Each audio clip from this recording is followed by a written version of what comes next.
Well, a few years ago, when I was picking Logan up from school, one of his other friends was about to leave too. Her mom had walked in just after me, and as we stood there in the parent crowd waiting for our children to gather up their stuff and put their basket away and make sure they had their shoes and say goodbye to all of their friends, this little precocious 7-year-old came up to me and to her mother and said, the two of you should get together. And she looked at me and said, you should be my mom's friend. The girl's mother laughed a bit, and so did I, and we talked about how we ought to have a play date for the kids and a mom play date too. As I drove away, I thought of the boldness of that young child. She didn't know me very well, and she was not afraid to talk to me and to make friends. And I began thinking about all the times I have seen children easily talk to others, willing to make friends, willing to compliment an adult on something, willing to invite others to be part of their lives, maybe even asking a question that maybe is awkward for a moment as well. But this got me thinking about the friends that we make. It's not easy to make friends as we get older in our lives and get kind of set in our ways. And at least for a period of time in our lives, we become a little or a lot individualistic, thinking that we don't need friends, we don't need anyone, and by the time we need people, it's much more difficult to make friends. Sometimes it seems to me that when it becomes difficult to make connections with people, we begin to make friends with things, with money, with wealth. And when we do that, we can lose our vision. We begin to lose who we are and what we are really called to be. Luke's Jesus has a lot to say about this, and not always in the clearest way possible. That passage today is difficult, and that we could hear Jesus' voice or look at his facial expressions and body language as he tells a very confusing parable within a parable. We might just understand a bit more what exactly he is trying to help us understand. This story is anything but easy, is it? It's anything but the nice little story we want to have. It doesn't have the happy ending, as Adley so astutely pointed out. Yay, it has a happy ending. Well, this one doesn't. The scoundrel wins.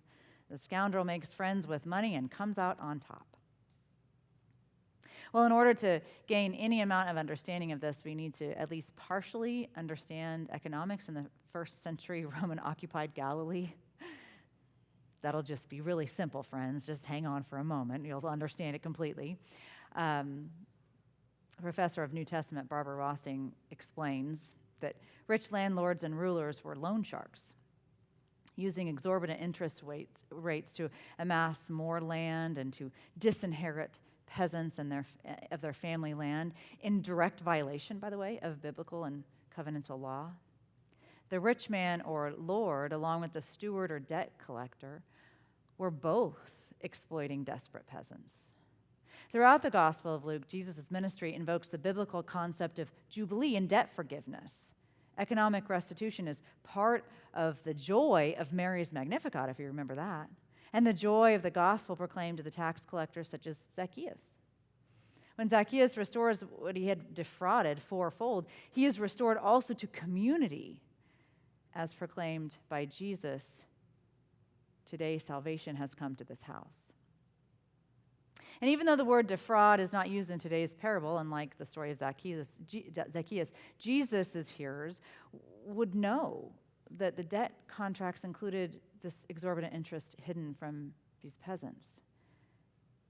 Analogies today might be made to high-interest student loans or predatory payday loans or harsh measures imposed on countries whose citizens had no role in agreeing to debt. Wealthy landlords in Jesus' day created ways to change interest under other guises, hiding interest by rolling it into the principal. New Testament scholar William Herzog explains that the hidden interest rates appear to have been about 25% for money and 50% for goods. The manipulative steward was probably extracting his own cut of the profits on top of the 50% layer of the landlord and additional payment to Rome. When he reduced the payments, the steward may have simply been forgiving his own cut of the interest. Or he may have been doing what the law of God commands, namely forgiving all of the hidden interest in the contracts. Maybe to ingratiate himself a bit with the debtors, changing the amount on their bills. Really, this is just a lot.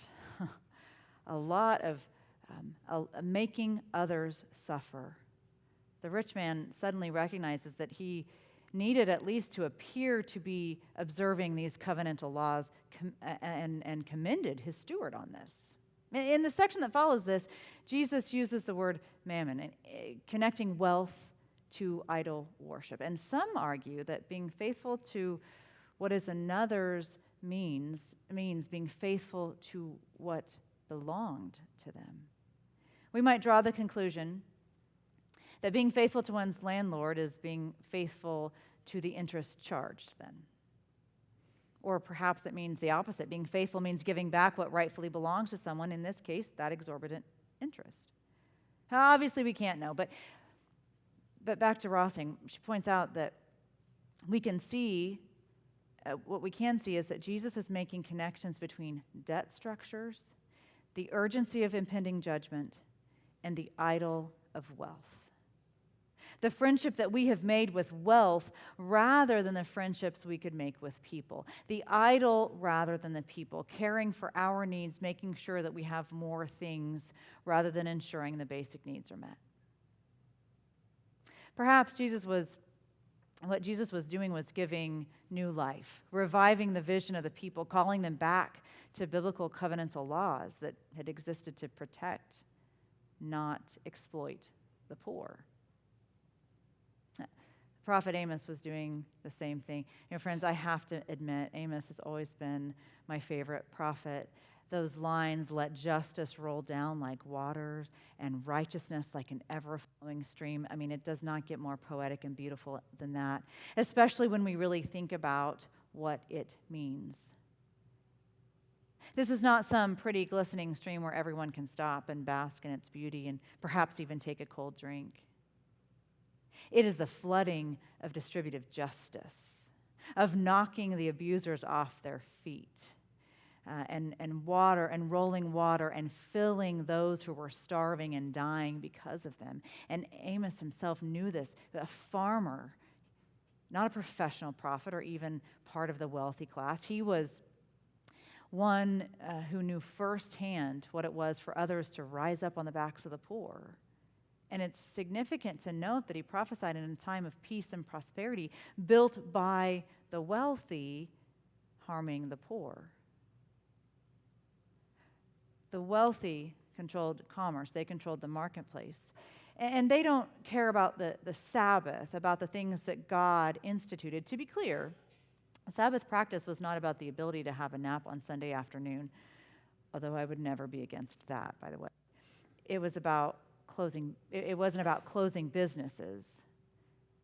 It wasn't even about a day to spend with family, as we sometimes minimize it today. Especially if spending time with family didn't actually mean working on the relationships and treating each other justly. The Sabbath was about the God-given right to rest for everyone. It was the acknowledgement that rest from work was holy. That even, and really especially those who labored, those who didn't have another choice in the matter, those who were in bondage to others, were to have rest, a pause in the endless drive to make money for their bosses, for those who owned them. And so they pause long enough to say they did, but the second the Sabbath is over, they're back at it, selling and pushing and exploiting, making a mockery out of the currency, and cheating buyers by selling grain for more than it's worth, and even mixing in the chaff. Who would know this better than a farmer? For the wealthy, a little cheating here and there, a little finagling this or that, a little working the system, that won't make a big difference. But to the poor that are subjects of those practices, it could mean life or death. The wealthy, they were not bothered to consider the physical and emotional trauma of the people, just their bottom line. Now, to be clear, money is not the evil here. Commerce isn't the evil here. The evil here is how money and commerce is being used and practiced. That's what is being called out. They were putting profit over people time and time again. And just doing enough so that it looked like they were righteous to attract people. But it was empty. They were making friends with their wealth and not with humans. They were making an idol and putting it above God. They were choosing political stunts over the actual lives that were before them, the actual people at their doorstep crying out for help and sanctuary and safety. You know, in both of these stories, centuries apart, the people have lost their vision of what it means to be children of God. They've become completely complacent in their responsibilities. And these stories speak to us today because I think that they are just what we need to hear. Friends, we are guilty of the same when we choose not to speak out against injustice, or when we refuse to actually try to understand why our systems are unjust.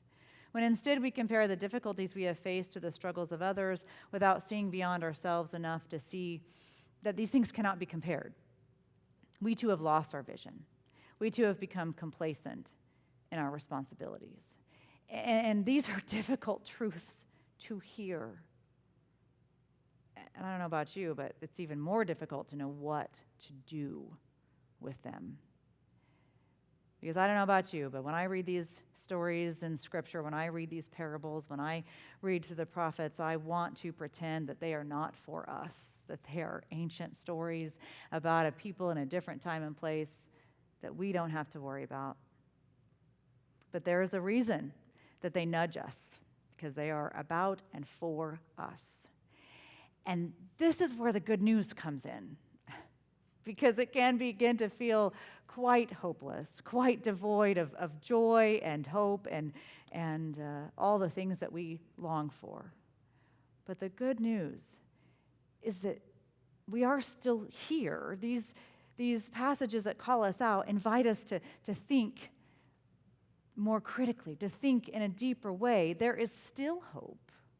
We are still able to refocus and reclaim who we are as followers of Christ.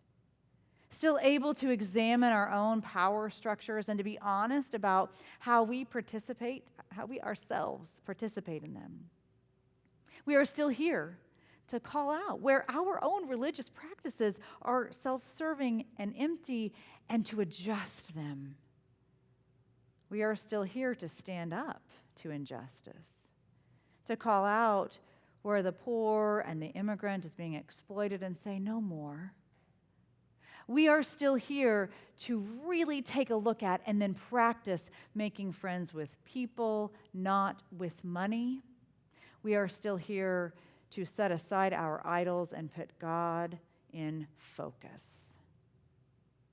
Which master will we choose to serve? Which friends will we choose to make? Friends, the answers to those questions will make all of the difference now and for the rest of our lives. And that is good news. May it be so.